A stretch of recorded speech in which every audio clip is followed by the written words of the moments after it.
سبيل الله أمواتا بل أحياء عند ربهم يرزقون آمنت بالله صدق الله العظيم وبلغنا رسوله النبي الأمين المكين الكريم ونحن على ذلك لمن الشاهدين والشاكرين والحمد لله رب العالمين اللهم رب اشرح لي صدري ويسر لي امري واحلل عقدة من لساني يفقهوا قولي.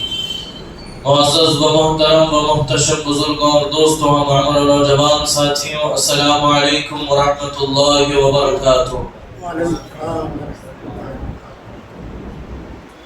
آئے کچھ عرض و معروض سے بیشتر ہم اور آپ سب سے پہلے اپنی اور ساری کائنات کے مرکز عقیدت انیس بے کساں چار سازے دردمنداں کونین کے مسیحا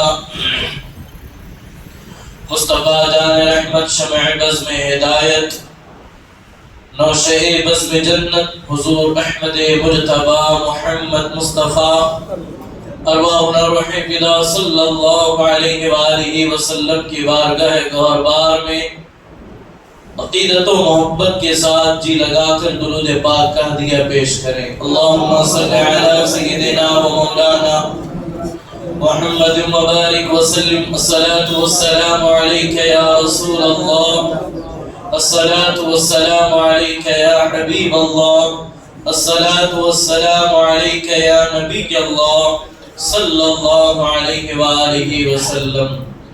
رفیقان گرامی قدر، اہلیان ہندوستان کے لیے آج کا دن بڑی خوشیوں کا اور مسرت کا دن ہے کہ اللہ رب العزت نے آج ہی کے دن 15 اگست 1957 کو اور 1947 کو انگریزوں کی غلامی سے اس ملک کو آزاد کرایا اور یہاں کے باشندگان پھر سے پوری وسوخ کے ساتھ اپنی زندگی گزارتے ہوئے نظر آ رہے ہیں. میں سب سے پہلے جشن آزادی کی آپ تمام کو مبارکباد پیش کرتا ہوں. اللہ تبارک و تعالی اس وطن عزیز ملک ہندوستان کو ہمیشہ ہرا بھرا رکھے اور یہاں رہنے بسنے والوں پر اللہ کرم فرمائے. آج کی گفتگو میں ہم انشاءاللہ تبارک و تعالی اعلان کے مطابق جنگ آزادی میں مسلمانوں کا مجاہدانہ کردار، اس کی چند جھلکیاں اللہ کی توفیق سے سماعت کریں گے اور اس کا اندازہ لگائیں گے کہ مسلمانوں نے اس وطن کے لیے، اس ملک کے لیے کن عظیم قربانیوں کا نذرانہ پیش کیا. اللہ کریم ہم تمام کو اسے سمجھنے کی توفیق عطا فرمائے.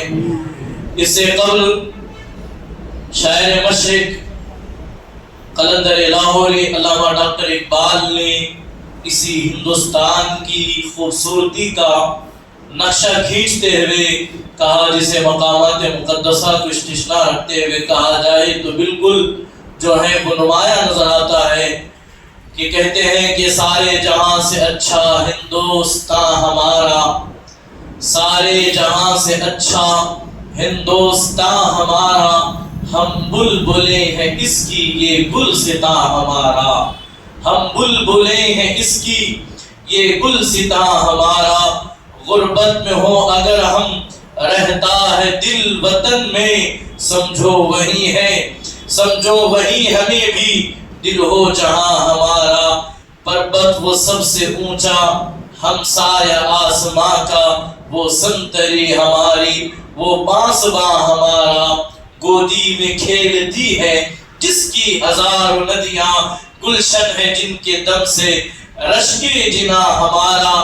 اور بہت اچھے انداز میں کہا، اے آبرود گنگا وہ دن ہے یاد تجھ کو، اترا تیرے کنارے جب کارواں ہمارا.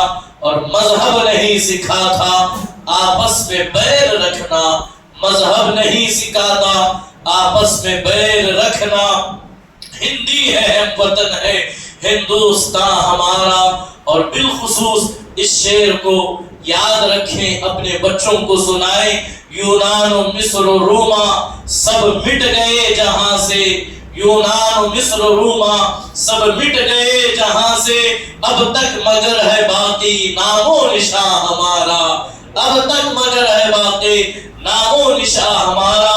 اور کہا کہ کچھ بات ہے کہ ہستی مٹتی نہیں ہماری، کچھ بات ہے کہ ہستی مٹتی نہیں ہماری، صدیوں رہا ہے دشمن دور زماں ہمارا۔ عزیزان محترم، اور کسی اہل دل نے بڑے اچھے انداز میں کہا تھا، ثبوت کیا دوں تجھے اپنی وطن پرستی کا اے ظالم، ثبوت کیا دوں تجھے اپنی وطن پرستی کا اے ظالم، پانی نہ ہو تو وضو بھی ہم اسی مٹی سے کرتے ہیں، پانی نہ ہو تو ہم وضو بھی اسی مٹی سے کرتے ہیں۔ اللہ کریم اس ملک کو شاد و آباد رکھے، اور اس ملک کی خوشحالی کو اللہ ہمیشہ برقرار رکھے۔ عزیزان محترم، یقیناً جب ہم کسی طرف رخ کرتے ہیں تو ہمیں یہ پتہ چلتا ہے، چاہے وہ دریا کی روانی ہو، سمندروں کی طغیانی ہو، یا پھر جو ہے وہ باغ کی جو ہے وہ پھولوں کی مہک ہو، جس طرف بھی آپ دیکھیں اس کے پیچھے کسی نہ کسی فنکار کا ہاتھ نظر آتا ہے۔ کائنات کے جس ذرے پر بھی آپ نگاہیں ڈالیں، رب لم یزل کی جو ہے وہ کن فیکن کی جو ہے وہ نظارے آپ کو نظر آتے ہیں۔ ہر ایک کے پیچھے کوئی نہ کوئی تاریخ جو ہے وہ ضرور نظر آتی ہے۔ جب ہم ہندوستان کو دیکھتے ہیں، جب ہندوستان کی اس عظیم الشان جو ہے وہ لہلہاتی اور بلکھاتی ندیوں کو دیکھتے ہیں تو پتہ چلتا ہے کہ اس عظیم ملک کے لیے ہمارے آبا و اجداد نے، اس وطن کے مسلمانوں نے بڑی عظیم قربانیاں پیش کی ہے، اپنے لہو کا نذرانہ، اپنی جانوں کا نذرانہ اس ملک کے نام کیا، اور اپنا قربانی پیش کر کے اس ملک کو آزادی کرنے کے لیے جو 1857 سے جو جنگ آزادی کی جو تحریک چھڑی، جب ہم اسے پڑھتے ہیں تو آج بھی جو ہے وہ اللہ اکبر، تن کے گورے من کے کالے انگریزوں کی وہ ظلم و زیادتیاں، وہ ان کی بربریت اور وہ ان کا ظالمانہ روش جو ہے آج ہمیں دعوت نظارہ دے رہا ہے، کس طریقے سے ان انگریزوں نے اس ملک ہندوستان کے اندر ظلم و بربریت کا بازار گرم کیا۔ اس سے پہلے میں اپنی گفتگو کا آغاز کروں، میں ہندوستان کی چند خصوصیات آپ کے سامنے رکھوں گا، اور اس کے ذریعے جو ہے ہم آگے بڑھتے ہوئے جائیں کہ آخر اس ہندوستان کی اتنی اہمیت کیوں ہے، اس ہندوستان پر سب کی نگاہیں کیوں ہے، اس ہندوستان پر اتنے لوگوں نے حملہ آخر کیوں کیا، ہمیں پتا چلے گا۔ عزیزان محترم، ہندوستان جو ہے وہ کوئی عام ملک نہیں ہے، ہندوستان کوئی معمولی ملک نہیں ہے، یہ وہ ملک ہے جو دور رسالت سے پہلے بھی جو ہے ہندوستان اپنی نمایاں کردار اور اپنی ذمہ داریوں کو نبھاتا ہوا نظر آتا ہے۔ جب ہم تاریخ کا مطالعہ کرتے ہیں تو ہمیں پتا چلتا ہے کہ ہندوستان وہ عظیم الشان سرزمین ہے کہ اللہ کے نبی حضرت آدم علیہ السلام کا قدم اگر سب سے پہلے کسی زمین کے خطے پر پڑا ہے وہ سراندیپ اور سری لنکا کی گھاٹیوں میں، اسی ہندوستان کی سرزمین پر سب سے پہلا آدمی جو جنت سے آدم کی شکل میں حضرت آدم علیہ السلام نے اسی ہندوستان کی سرزمین پر اپنے قدم کو جو ہے وہ رکھا، اور اس ہندوستان کو جو ہے وہ چار چاند لگا دیے۔ اور اس ہندوستان کے حوالے سے رسول کرام صلی اللہ علیہ وآلہ وسلم کے کئی جو ہے وہ اقوال ہمیں ملتے ہیں۔ آپ دیکھیں ہندوستان کی تاریخ کا جب ہم مطالعہ کرتے ہیں، ہندوستان کی زمین کتنی عظیم زمین ہے۔ اگر روئے زمین پر اگر سب سے پہلے کسی خطے میں اذان پڑھی گئی ہے تو وہ حضرت آدم علیہ السلام کے سامنے حضرت جبرائیل جو ہے اسی روئے زمین پر سب سے پہلے اتر کر اسی زمین پر جو ہے اللہ کی تکبیر پڑھی گئی، اسی زمین پر سب سے پہلے اللہ کے لیے سجدہ کیا گیا۔ یہ وہ عظیم الشان ہمارا ملک ہندوستان، یہ وہ عظیم وطن ہے کہ اسی سرزمین پر حضرت سیدنا آدم علیہ السلام کی اللہ نے توبہ قبول کی۔ اور بڑھ کر کے کہو، اگر کائنات میں اگر سب سے پہلے کسی خطے عرض کو اگر اللہ کے رسول کا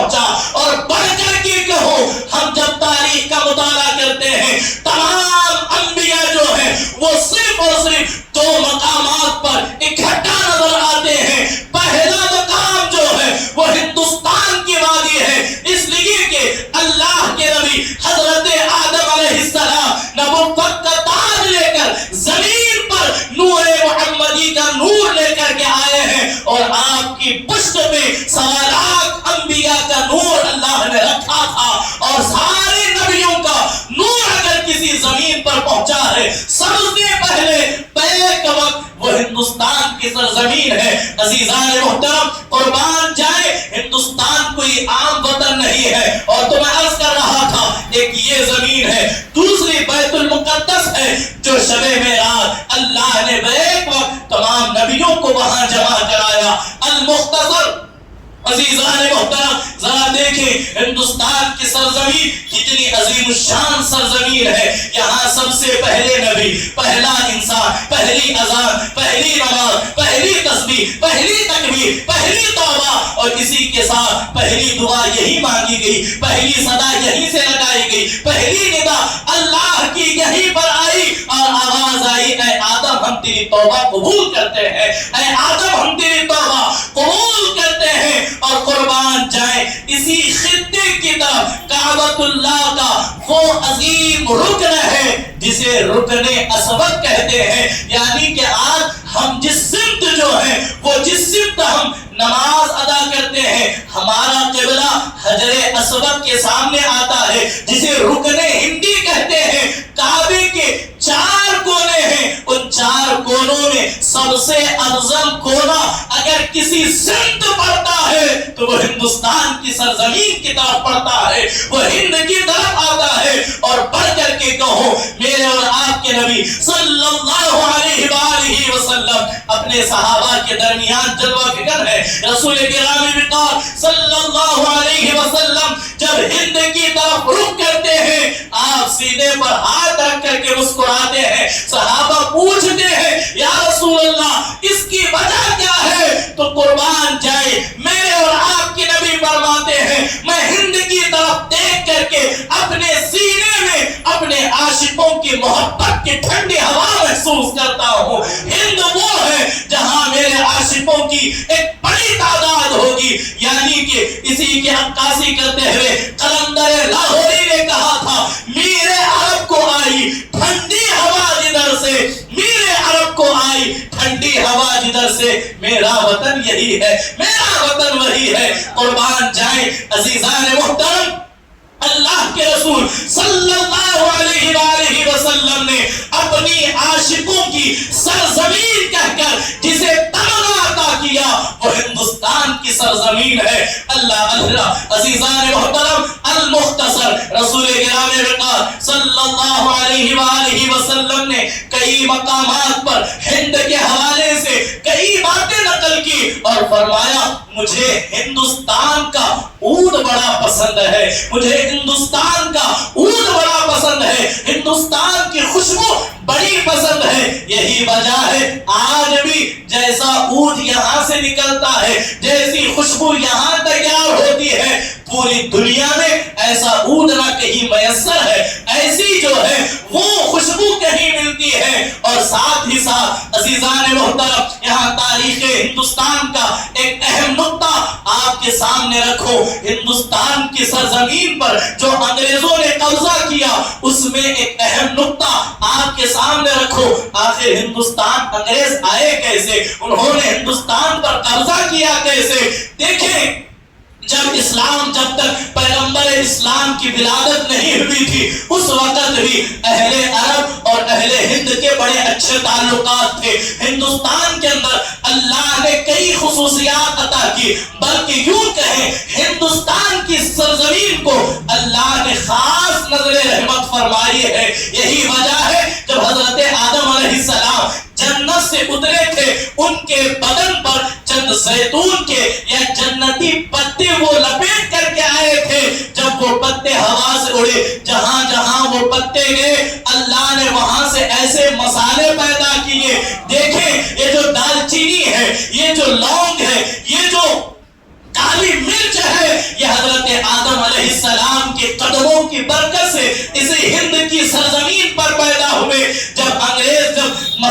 کو جب دیکھتے تو ہندوستان کے سرزمین سے آنے والی کالی مرچ کو آج بھی آپ تاریخ اٹھا کر کے دیکھیں تو آج بھی تاریخ میں کالی مرچ سمجھتے ہیں نا، کالی مرچ کو جو ہے وہ انگریز بلیک گولڈ کہا کرتے تھے، کالا سونا کہا کرتے تھے۔ جب یہ عرب دیش میں جاتا وہاں سے یہ انگریز انگلستان سے جا کر کے خریدتے تو انہیں وہ بڑی جو ہے وہ مہنگی قیمت پر انہیں وہ کالی مرچ بیچی جاتی، مسالے بیچے جاتے۔ المختصر انہوں نے جب اس کا پیچھا کیا تو ہندوستان کی طرف انہیں آتا ہوا دیکھا تو پھر وہ ہندوستان کی طرف آئے۔ المختصر رسول گرامی وقار صلی اللہ علیہ وآلہ وسلم کی فرامین جو ہندوستان کے حوالے سے ہے، آپ خود فرماتے ہیں اللہ نے ہندوستان کی جڑی بوٹیوں میں شفا رکھی ہے۔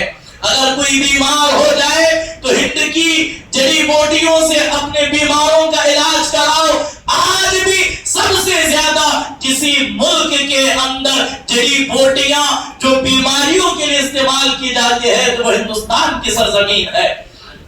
تو حضرت سیدنا ابو ہریرہ رضی اللہ تعالی عنہ دیگر اصحاب رسول صلی اللہ علیہ وسلم نے کئی نکات بیان کیے جس سے پتہ چلتا تھا کہ ہندوستان کی آخر حیثیت کیا ہے، اس کا مقام و مرتبہ کیا ہے۔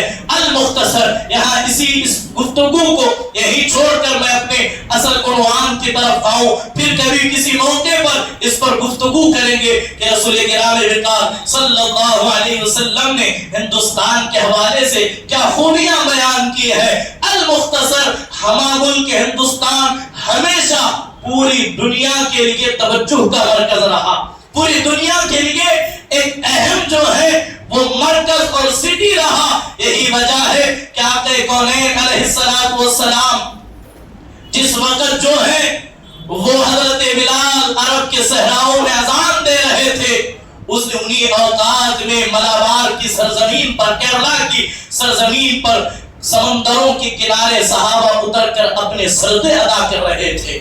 عزیزان محترم ایک عظیم تاریخ ہے جسے آج بھلا دیا گیا، جسے آج جو ہے کوئی پوچھ نہیں رہا، کوئی پڑھ نہیں رہا۔ اسی کی وجہ سے جو ہے وہ آج وہ تاریخ جو ہے وہ بھلا دی گئی۔ المختصر جب عرب کے بولیہ نشینوں کو قرآن کی معرفت سنا کر معرفت خدا بندی آقا کونین عطا کر رہے تھے، اس وقت قرآن کی انقلاب آفرین صدائیں ہندوستان کے گجرات کے اندر بلند ہو رہی تھی۔ ہندوستان کے اندر قرآن اسی وقت آ گیا جس وقت جو ہے رسول اللہ صلی اللہ علیہ وسلم مکہ مکرمہ کی سرزمین پر تھے۔ المختصر جب حضور علیہ السلام کی جو ہے ساحلی علاقوں میں صحابہ اکرام رضوان اللہ تعالی علیہ مجمعین اور دیگر اصحاب جو ہیں یہاں آنے لگے تو ساتھ ہی ساتھ بہت سارے بڑے بڑے بادشاہوں نے، بڑے بڑے نونہالوں نے اس ملک کی طرف رخ کیا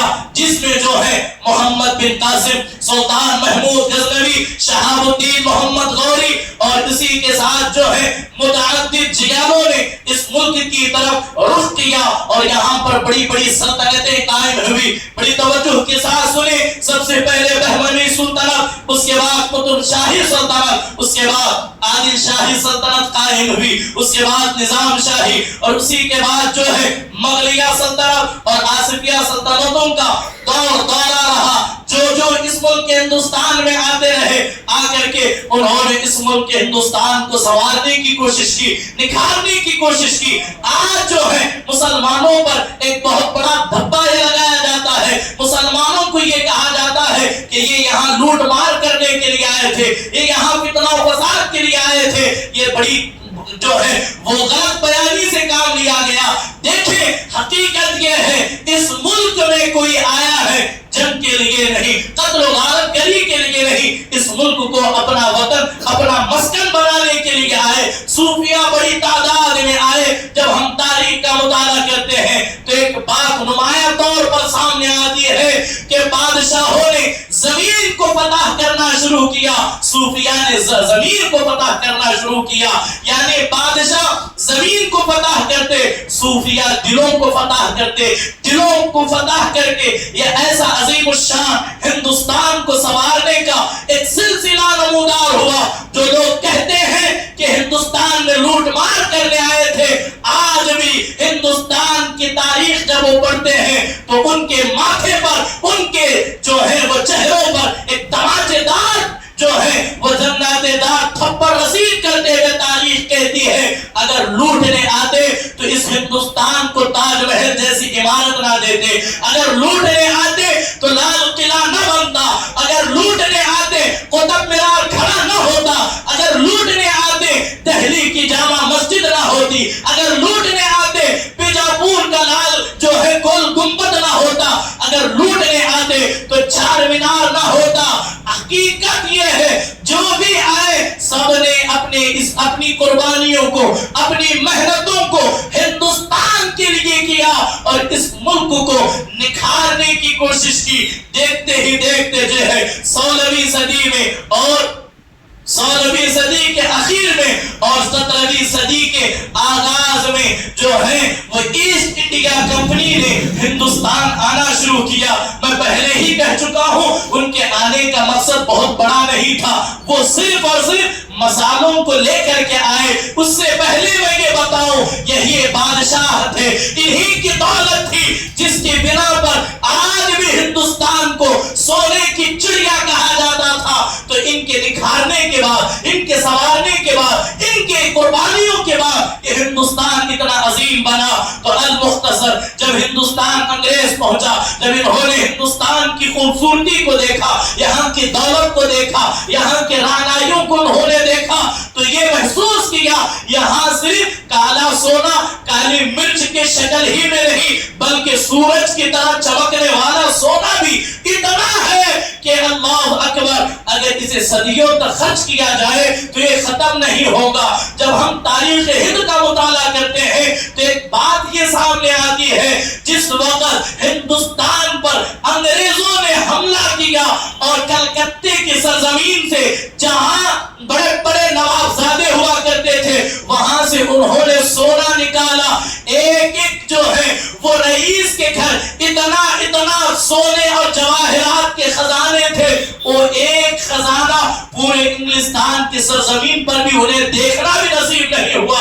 اتنے مالدار ہندوستان کے مسلمان اور ہندوستان کے دیش واسی تھے، اسی لیے ہندوستان کو سونے کی چڑیا کہتے ہیں۔ اور اسی نتیجے کو آپ دیکھیں آج بھی جتنے گولڈ کا کام کرنے والے ہیں وہ کلکتہ کی سرزمین پر ہی آپ کو ملیں گے، اس لیے کہ وہاں سونا، بلکہ یوں کہے جہاں سونا ابھرتا ہو وہ خطہ تھا۔ تو جب ہندوستان کی سرزمین پر 17ویں صدی میں شاہ جہاں بڑا عظیم اور بڑا نیک دل بادشاہ تھا، اس کے دربار میں آ کر انگریزوں نے ایک کمپنی قائم کرنے کی اجازت مانگی، وہ نیک دل بادشاہ نے انہیں اجازت دی۔ جیسے ہی وہ کمپنی قائم ہوئی تو انہوں نے منصوبہ بند سازشیں کرنا شروع کر دیا کہ کس طرح ہم جو ہے وہ ملک ہندوستان پر قابض ہو سکتے ہیں۔ المختصر یہ بہت دن تک نہیں رہ سکے، جب شاہ جہاں کے ایک عظیم شہزادے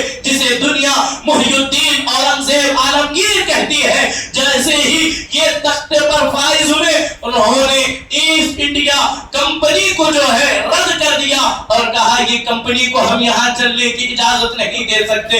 اسی طرح میسور کی سرزمین سے حضرت سیدنا ٹیپو سلطان شہید رحمت اللہ تعالی علیہ جب انگریز اس سرزمین پر پہنچے انہوں نے بھانپ لیا کہ اگر یہ یہاں پر مسلط ہو گئے تو پھر یہ ہندوستان کا نقشہ ختم کر دیں گے۔ جب ہم تاریخ کو پڑھتے ہیں سب سے پہلے 1857 میں انگریزوں کے خلاف کسی نے عالم جہاد بلند کیا ہے، جنگ آزادی کی اینٹ رکھی ہے تو بلا شبہ حضرت ٹیپو سلطان کی ذات ہے، حضرت ٹیپو سلطان کی عظیم ذات ہے۔ عزیزان محترم یہی وجہ ہے جب تک حضرت ٹیپو سلطان شہید رحمت اللہ تعالی علیہ اس ہندوستان کی سرزمین پر رہے انگریزوں میں اتنی جرأت نہیں تھی کہ وہ ہندوستان کی سرزمین پر اپنا پرچم لہرا سکے، ہندوستان کو اپنا کہہ سکے۔ تاریخ گواہ ہے ہمیشہ غداری اپنے ہی کرتے ہیں، ہمیشہ غداری اپنی صفوں میں کھڑے رہنے والے ہی کرتے ہیں۔ انگریزوں کے ہاتھ کچھ انگریزوں نے کچھ مسلمانوں کو خرید کر کے انہیں کچھ پیسے دیے اور کہا کہ ہم ٹیپو سلطان کا میدان میں مقابلہ نہیں کر سکتے، کوئی ایسی کوئی چال چلی جائے کہ معاملہ ختم ہو جائے، ہم ہندوستان کی سرزمین پر قابض ہو جائے۔ تاریخ کو پڑھیں، آپ کو پتا چلے گا۔ میں بارہا جو ہے ماہ محرم کے خطبات میں یہ شیعہ وہ بدترین قوم ہے ان کے حوالے سے سناتا رہتا ہوں۔ دیکھیں یہ میر جعفر اور میر صادق کو جب ہم پڑھتے ہیں تو پتا چلتا ہے یہ وہ بدذات اور وہ بدترین قوم ہے جنہوں نے امام حسین کو کوفہ بلا کر کے دغا بازی کی۔ یہ حضرت ٹیپو سلطان کے ساتھ رہے، وفاداری کا دم بھرتے تھے، انگریز کے ہاتھوں چند سکوں پر بک گئے اور کہا کہ جیسے ہی سپاہیوں کی وہ تبدیلی کا وقت آئے گا میں سب کو دوسری طرف بھیج دوں گا، آپ اندر داخل ہو جائے۔ تاریخ گواہ ہے حضرت ٹیپو سلطان جو ہے وہ کھانا کھا رہے ہیں دسترخوان پر، کسی نے آواز دی، حضرت جو ہے وہ انگریزوں نے حملہ کیا، وہ اسلام کا بدر جلیل، وہ ہندوستان کا ایسا عظیم بدر جلیل، دسترخوان سے اٹھ کر کے آپ نکلے ہیں، انگریزوں کا ایسا مقابلہ کیا۔ آپ نے کہا کہ گیدڑ کی 100 سالہ زندگی سے شیر کی ایک دن کی زندگی بہتر ہے، یہ کہتے ہوئے آپ نے مقابلہ کیا۔ دیکھتے ہی دیکھتے آپ پر ایسے حملے کیے گئے، آپ نے جام شہادت نوش کیا۔ ایک انگریز مورخ خود لکھتا ہے کہ ٹیپو سلطان کو شہید ہوئے 3 دن ہو چکے، کسی میں اتنی ہمت نہیں کہ کوئی آگے جا سکے، کوئی دیکھ سکے کہ وہ واقعی میں مر گئے ہیں یا نہیں، وہ جان ہے یا نہیں۔ تو انگریز مورخ لکھتا ہے یہ اپنوں کی نہیں غیروں کی زبانی ہے۔ انگریز کہتا ہے کہ ہم کبھی لکڑی پھینک کر کے، کبھی بمبو پھینک کر کے، کبھی تلوار پھینک کر کے معلوم کرنا چاہتے تھے کہ کیا واقعی زندہ ہے یا واقعی انتقال کر گئے۔ جب انہیں یقین ہوا اس وقت انہوں نے کہا کہ ٹیپو سلطان اب چونکہ یہاں سے رخصت ہو چکا ہے، اب ہندوستان ہمارا بن گیا ہے، ہندوستان ہمارا ہو چکا ہے۔ عزیزان محترم ذرا دیکھیں ایک مسلمان کی طاقت کا عالم یہ ہے کہ اس کی زندگی انگریزوں کے لیے جو ہے وہ گلے کے ایسی رکاوٹ بنی ہوئی ہے، وہ ان کے رہتے ہوئے وہ ہندوستان کو اپنا کہہ بھی نہیں سکتے۔ المختصر انگریزوں نے پورے ملک کے اندر ایسی طوفان بدتمیزیاں کی کہ وہ جہاں وہ اپنی حکومت قائم کرتے، جہاں ان کے دفتر قائم ہوتے، وہ تمام مسلمانوں سے، تمام ہندوستانیوں سے مطالبہ کرتے کہ ہمارے سامنے جھک جاؤ، ہماری حکومت کو تسلیم کرو ورنہ تمہیں مار دیا جائے گا، ورنہ قتل کر دیا جائے گا۔ لیکن قربان ان عظیم جو ہے ہندوستانیوں پر جنہوں نے اپنی جانیں دے دی، لیکن انگریز کے ہاتھ میں کبھی ہاتھ نہیں دیا، انگریز کے سامنے گھٹنے نہیں ٹیکے۔ تاریخ گواہ ہے کہ اسی ہندوستان کی سرزمین پر انگریزوں نے وہ ظلم و بربریت کا بازار گرم کیا کہ جسے پڑھتے ہوئے بھی جو ہے وہ کلیجہ منہ کو آتا ہے۔ 1857 کی بغاوت کو کچلنے میں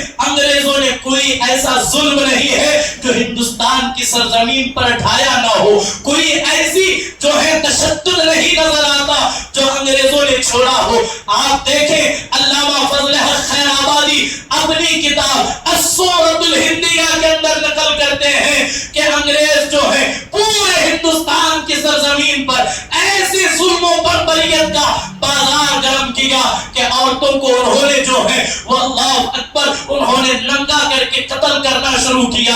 عورتوں اور بہن بیٹیوں کی عزتوں کو ان بدبختوں نے لوٹ مار شروع کیا، مردوں کو انہوں نے اس بدترین طریقے سے انہوں نے شہید کیا کہ الیاذ باللہ۔ حتیٰ کہ جب ہم تاریخ پڑھتے ہیں تو ایک انگریز جو ہے وہ بڑا افسر کے کہتا ہے اگر انہیں گولی سے اور تلوار سے مارو گے تو چند ہی لمحوں میں یہ ختم ہو جائیں گے، انہیں عبرتناک موت دی جائے، انہیں تڑپا کر کے مارا جائے۔ تو اسی ہندوستان کی سرزمین نے دیکھا انگریزوں نے وہ بھی ظلم کا جو ہے وہ بازار گرم کیا۔ تاریخ میں آتا ہے کہ یہ خاص کر کے مسلمانوں کے حوالے سے یہ کبھی جو ہے خنزیر کو وہ ذبح کرتے اور اس کی خال کے اندر مسلمانوں کو سل کر زندہ جلایا کرتے تھے. مسلمانوں کو ان کے بہن بیٹیوں کے سامنے ان کے مردوں کو پھانسی پر چڑھا دیا جاتا. ایک انگریز مورخ لکھتا ہے دہلی کے چاندنی چوک سے لے کر کے لاہور تک جو ہے وہ قریب قریب تو راستے کے دونوں جانب کم و بیش 22,000 علماء کو ہر درخت پر ایک ایک عالم کو یا دو عالم کو پھانسی دی گئی تاکہ یہ بغاوت ختم ہو جائے. لیکن جن کے دل میں وطن کے لیے مٹنا جو قبول کر چکے تھے وہ مر تو گئے. وہ سولیوں کو چوم کر کے اپنے گلے میں ڈال تو لیتے ہیں لیکن انگریزوں کے ہاتھ پر انگریزوں کے سامنے انہوں نے گھٹنے نہیں ٹیکے. جب تاریخ کا مطالعہ کرتے ہیں آج مسلمانوں کے حوالے سے بہت ساری بے باکیاں کی جا رہی ہے. آج کے دن جو ہے بہت سارے ایسوں کا نام لیا جاتا ہے جن کا رائی کے دانے کے برابر بھی جنگ آزادی میں کردار نہیں تھا. جو انگریزوں کو مافیا لکھ لکھ کر کے مانگتے رہے, جو انگریزوں کی تلویں چاٹتے رہے, انہیں آزادی کا انہیں حریت کا جو ہے ہیرو بنا کر کے پیش کیا جاتا ہے. جنہوں نے جانوں کا نذرانہ دیا, جنہوں نے مالوں کا نذرانہ دیا, جن کے سامنے جن کی بیویاں جو ہے وہ قتل کر دی گئی, آج انہیں کوئی پوچھنے والا نہیں, آج ان کے نام کوئی سلامی پیش کرنے والا نہیں. جب جو ہے مسلمانوں کو فراموش کرنے کی کوشش کی جائے گی تاریخ دوبارہ پلٹ کر کے سنائی جائے گی. اور یہاں رک کر کے ایک بات کہوں, اس ملک کے ہندوستان میں بہت ساری قومیں تھی لیکن مسلمانوں ہی نے کیوں عالم جہاد بلند کیا؟ ایک بڑا اہم سوال ہے. دیکھیں مغلیہ سلطنت انگریزوں سے پہلے تھی, اس وقت جتنی غیر قوم تھی انہوں نے یہ کہہ کر کے انگریزوں کے خلاف ہتھیار ڈال دیے کہ اگر ہم پہلے ان کی غلامی کر رہے تھے اب ان کی غلامی کریں گے, ہمیں کوئی فرق نہیں پڑتا. جن کی جائیدادیں تھی, جن کی حکومت تھی, جن کی خانقاہیں تھی, جن کی عزت و آبرو کا سوال تھا, وہی مسلمان میدان میں اترتے ہیں, وہی جانوں کا نذرانہ پیش کرتے ہیں. اٹھائے 1857 کے اندر علامہ فضل حق خیر آبادی, وہ عظیم عالم دین جو وقت کے چیف جسٹس بھی ہیں اور اپنی مسلک کے علامہ اور فہامہ بھی ہیں, علامہ فضل حق خیر آبادی نے جو ہے پورے ہندوستان کے بڑے بڑے علماء کو جمع کیا, انگریزوں کے خلاف تقریر کی اور اس کے بعد کہا اب اس ہندوستان کو بچانے کے لیے ہم پر جہاد فرض ہو چکا ہے. یا تو ہم ہندوستان کو آزاد کریں گے یا تو پھر ہم شہید ہو جائیں گے. سب سے پہلے علامہ فضل حق خیر آبادی نے مسلمانوں کو یہ فتویٰ دیا اور کہا کہ اس ملک کی حفاظت کرنا عینی فریضہ ہے, ایمانی حصہ ہے. تو لہذا پورے ملک سے جو ہے وہ انقلاب کا نعرہ لگایا گیا. آج لوگ جنہوں نے انگلی کٹا کر شہادت کا جام, شہادت کا جوڑا پہن کر جسے دکھایا جاتا ہے, ذرا ان کی تاریخ کو پڑھیں, وہ کچھ نہیں کر سکتے. علامہ فضل حق خیر آبادی, قاضی کفایت اللہ مراد آبادی, شاہ احمد اللہ مدراسی اور بڑے بڑے نام ہیں, یہاں انہیں نہ گنایا جا سکتا ہے نہ انہیں پڑھا جا سکتا ہے. المختصر چند شہادتیں پڑھ کر کے اپنی گفتگو کو ختم کرو. علامہ فضل حق خیر آبادی نے جب جہاد کا فتویٰ دیا تو اللہ اکبر, اس وقت انگریزوں نے آپ کو کالے پانی کی سزا سنا دی, آپ کو انڈمان بھیجا گیا اور کالا پانی کی سزا سنائی گئی اور وہ اتنی سخت تھی. آپ خود لکھتے ہیں اس وقت نہ آپ کے پاس قلم تھا, نہ کوئی کتاب تھی, نہ کوئی اور جو ہے وہ ذریعہ تھا. علامہ فضل خیر آبادی نے اپنے کرتے پر کوئلے سے کتاب لکھی جس میں ہندوستان کا حال آپ نے لکھا. اسی کتاب کو السورۃ الہندیہ کہا جاتا ہے. آپ نے لکھا کہ مسلمانوں کو کس طرح جو ہے وہ ظلم کیا گیا. 10 بائی 10 کے کمرے میں جو ہے وہ 30-40 مسلمانوں کو رکھا جاتا اور اس طریقے سے ان پر ظلم کیا جاتا. خنزیر کو ذبح کر کے اس کا خون زمین پر پوتا جاتا, اس کے پیخانے سے زمین کو پوتا جاتا اور مسلمانوں سے کہا جاتا ہے اسے چاٹو یا پھر انگریز کی غلامی کو تسلیم کر لو۔ وہ مسلمان تھے، گردن تو کٹ گئی، وہ سولیاں تو چڑھ گئے، لیکن خدا کی قسم انہوں نے انگریز کو تسلیم نہیں کیا۔ عزیزان محترم، پڑھے نا 1857 کی جو اس ملک ہندوستان کے جو عظیم قربانی ہے، مراد آباد سے سیدنا کافی کفایت اللہ مراد آبادی اٹھے۔ انگریز نے کہا تمہاری تقریر سے پورے ہندوستان اور بلکہ مراد آباد کے گھر گھر کے اندر انگریز کے خلاف بغاوت ہو گئی ہے، یا تو تم اپنی بات کو واپس لو یا پھر شہادت یا پھر جو ہے وہ پھانسی کے لیے تیار ہو جاؤ۔ کافی کفایت اللہ مراد آبادی نے کہا کوئی بات نہیں، ہم موت کو زندگی پر ترجیح دیں گے، اس لیے کہ مرنا پسند ہے، وطن کے ساتھ غداری پسند نہیں ہے۔ کافی کفایت اللہ مراد آبادی اٹھے ہیں، اٹھ کر کے اللہ اکبر، آپ نے جب آپ کو جو ہے وہ پھانسی کی سزا سنائی گئی تو انگریز نے آپ سے پوچھا آخری کوئی خواہش ہو، تو آپ نے برملا کہا کچھ نہیں، جس نبی کی محبت میں اس وطن پر جان دینے کے لیے تیار ہیں، جاتے جاتے اسی نبی کی بارگاہ میں کچھ نذرانہ پیش کرنا چاہتا ہوں، تو اسی اثنا میں آپ نے جو ہے کہا تھا کوئی گل باقی رہے گا، نہ چمن رہ جائے گا، پر رسول اللہ کا دین حسن رہ جائے گا۔ اور انگریزوں کو مخاطب ہو کر کے کہا اطلسو کم خاد کی پوشاک پر نازا نہ ہو، اس تنے بے جان پر خاکی کفن رہ جائے گا۔ اور کہا نام شاہان جہاں مٹ جائیں گے، لیکن یہاں حشر تک نام و نشانے پنجتن رہ جائے گا۔ اور کہا اہل سنت کا عقیدہ بیان کیا، جو پڑھے گا صاحب لولاک کے اوپر درود، آگ سے محفوظ اس کا تن بدن رہ جائے گا۔ اخیر میں کہتے ہیں سب فنا ہو جائیں گے کافی وہ، لیکن حشر تک نعت حضرت کا زبانوں پر سخن رہ جائے گا۔ یہ کہہ کر کے آپ نے پھندے کو چوما اور تختے دار پر آپ کو لٹکا دیا گیا۔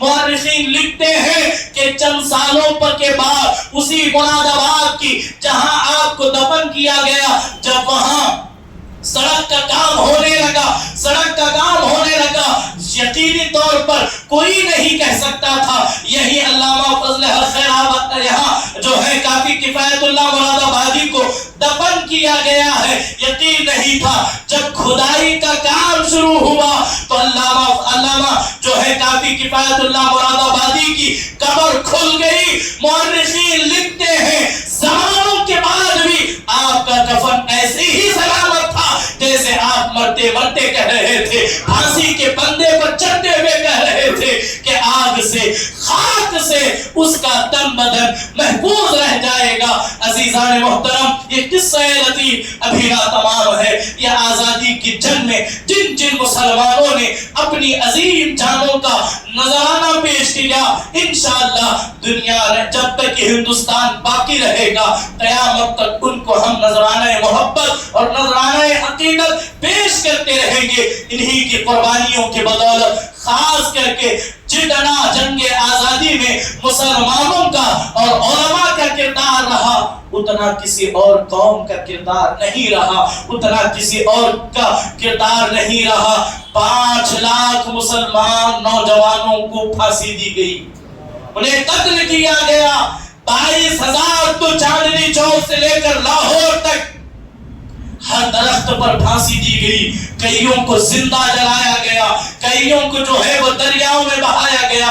اس عظیم قربانی کے بعد یہ ملک ہندوستان آزاد ہوا ہے، لیکن یہاں میں بڑے درد دل کے ساتھ کہوں یہ ملک تو آزاد ہوا، یہ ملک کی فضا تو آزاد ہوئی، لیکن آج بھی ہندوستانی آزاد نہیں ہے۔ بابا صاحب امبیڈکر کا جو کانسٹیٹیوشن جو رائٹس ہمیں دیتا ہے، لیکن آج کی برسر اقتدار ظالم و جابر حکومت آج نہ کسی کو بولنے کی آزادی ہے، نہ کسی کو لکھنے کی آزادی ہے، نہ کسی کو سوال کرنے کی آزادی ہے۔ تو گویا کہ ہندوستان کی سرزمین پر آج سے جو ہے وہ 70-75 سال پہلے انگریزوں کی حکومت تھی جو تن کے گورے من کے کالے تھے، آج اس سے بدترین جو ہے وہ لوگ اس ہندوستان کی فضا کو خراب کرنے کی کوشش کر رہے ہیں۔ تو ایسے وقت میں تمام ہندوستانیوں کا یہ فریضہ ہے کہ وہ دوبارہ ایسے ظالموں کے ہاتھ سے اس ملک کے ہندوستان کو آزاد کرائے اور دوبارہ اس ملک کے ہندوستان میں ایسی فضا قائم کی جائے کہ بولنے کی آزادی ہو، لکھنے کی آزادی ہو، مذہب پر عمل کرنے کی آزادی ہو، اپنے شب و روز کو مکمل آزادی کے ساتھ جو ہے وہ جینے اور مرنے کا اختیار دیا جائے۔ ایسا ملک ہمارا تھا، دوبارہ ہمیں کوشش کرنی چاہیے کہ ہم جو ہے اسی فضا کو قائم کریں۔ اسی لیے تو ماضی قریب کے ایک اہم قلمدر نے جسے ڈاکٹر راحت اندوری کہتے ہیں، انہوں نے کیا خوب کہا تھا، سبھی کا خون شامل ہے اس دیش کی مٹی میں، سبھی کا خون شامل ہے یہاں کی مٹی ہے، کسی کے باپ کا یہ ہندوستان نہیں ہے۔ اور آپ کہتے ہیں جو آج مسند نشی ہے وہ کل نہیں ہوں گے، کرائے دار ہے، ذاتی مکان نہیں ہے۔ یعنی کہ یہ ملک ہندوستان کسی ایک کمیونٹی کی، کسی ایک ملک کی نہیں، یہ جمہوری ملک ہے۔ یہاں سب کو لکھنے کا، بولنے کا، پڑھنے کا اور اپنی پورے مذہب کے ساتھ پوری ذمہ داری سے چلنے کا اگر کوئی ملک اختیار دیتا ہے، بلا شک و شبہ وہ ہمارا ہندوستان ہے۔ اسی لیے تو علامہ اقبال نے کہا سارے جہاں سے اچھا ہندوستان ہمارا، ہم بلبلیں ہیں اس کی، یہ گلستاں ہمارا۔ اللہ کریم ان تمام شہداء کو جنہوں نے اس ملک کی آزادی کے لیے اپنی جانوں کا نذرانہ پیش کیا، اللہ ان کی تربتوں پر کروڑ رحمتیں نازل فرمائے۔ اللہ ان کی شہادت کے صدقے پھر سے اس ملک ہندوستان میں امن و امان، بھائی چارہ کی فضا کو قائم کرے۔ اللہ رب العزت اس ملک کو شاد و آباد رکھے۔ اس ملک کے اندر جتنے بھی لوگ یہاں اس ملک کو خراب کرنے کی کوشش کر رہے ہیں، اللہ ان تمام کو نشان عبرت بنائے۔ اور بڑھ کر کے یہ کہوں، یہ ملک کا کوئی مذہب نہیں ہے، اس ملک کا کوئی بھی جو ہے ایک خاص جو ہے کلچر نہیں ہے، یہ گنگا جمنی تہذیب کا ملک ہے، یہ گنگا جمنی تہذیب کا ایک عظیم جو ہے وہ شاہکار ہے۔ تو آج مسلمان خاموش ہیں، وجہ یہ ہے کہ مسلمانوں کے پاس مال نہیں، آج مسلمان خاموش ہے، وجہ یہ ہے کہ مسلمانوں کے پاس وہ علم نہیں، آج مسلمان خاموش ہیں، وجہ یہ ہے کہ فرقوں میں بٹ چکے ہیں۔ آج بھی مسلمان ابھر سکتے ہیں۔ تین باتیں آپ کو دے رہا ہوں۔ جنگ آزادی کے اندر جو مجاہدان آزادی نے ہم تک جو پیغام دیا، مسلمانوں کو چاہیے کہ وہ فائنانشلی طور پر مضبوط ہو جائیں، مالدار بنے، اس لیے کہ جب ہم مالدار ہوں گے تو اپنی بات پورے وثوق کے ساتھ رکھ سکتے ہیں۔ دوسرا، اپنے بچوں کو بہترین طور پر پڑھائیں، انہیں اعلیٰ معیار کی ڈگریوں سے ہمکنار کریں۔ اور تیسرا یہ ہے کہ فرقہ واریت سے ختم ہو جائے، فرقہ واریت کا خاتمہ کریں، متحد ہو کر کے زندگی گزاریں۔ اللہ کریم ہم تمام پر کرم فرمائے، کہنے سننے میں کوئی غلطی ہوئی ہو اسے درگزر فرمائے۔ وآخر دعوانا الحمدللہ رب العالمین۔